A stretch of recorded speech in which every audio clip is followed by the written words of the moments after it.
As you talk sports today, we're talking boxing. Proudly joined again by Kalle Sauerland. How are you doing today? How are you, mate? Very, very nice to be back on Ezzy Sports. Thank you. As you talk sports, thank you very much. Ezzy Talks. So obviously we've got a big press conference here, big card. Which fight are you looking forward to most? Listen, you know, when I see these fights for the first time that Mams puts together, I recognise obviously the names more and more. You got guys come back to Misfits. You know, we got obviously Idris. You got FaZe, Ginty, Ashley, Raksu. A lot of names are coming back. Little Belzy, but at the same time, you got new ones coming, and I only really start getting excited at the press conference because there you see, if they got beef, they're more respectful, and. I would go, which one am I most forward? I was on the way up. It's definitely still the main event, Idris against Aaron. But I think which one am I looking forward to?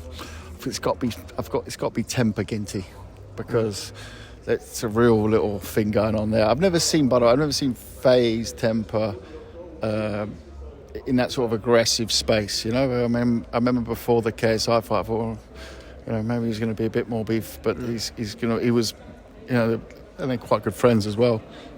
So it was interesting to see Temper really was solid today in a respectful way, but it was a different mindset I could notice. And obviously, the other Misfits card we've got announced, obviously the massive Prime card. Obviously, KSI, massive test against Tommy Fury. Something else that I learned is there's no rehydration clause, so obviously that makes it an even tougher test. Do you think that, obviously, KSI is going to believe that he can win? If it doesn't go his way, anything can happen in boxing, do you think that the big fights is very much still out there for him? KSI is the biggest name in this space, so they'll always be out there for him, but he's not going to lose, and don't worry about any rehydration clause. Rehydration clauses are a very modern, new thing in boxing, and, they didn't want one, and KSI and his trainer team, they said, no, but we're good without one as well. If that's what they want, let's not give them any excuses. So that was agreed to. And last couple of things, obviously, CONOR BENN has been announced that he's fighting. Obviously, you promote Eubank Jr. A lot of people were saying that those two were going to go ahead. Obviously, the fight is this weekend. Do you think if CONOR BENN gets that done, do you think Eubank is that the likely opposition?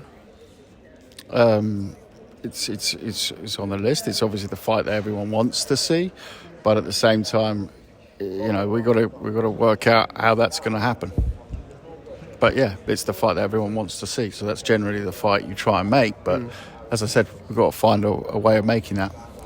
Obviously, I think Chris as well mentioned, along with Conor, Triple G would be an option for him. Who's his ideal opponent? He's always wanted Golovkin.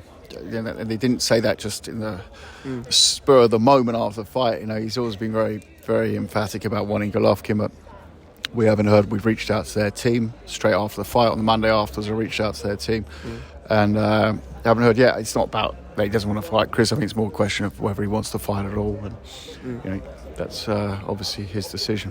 Yep. I don't want to keep you for too long. Thank you very much. Thank you. Really appreciate nice your time. To be on Ezzy Sports again. Thank you.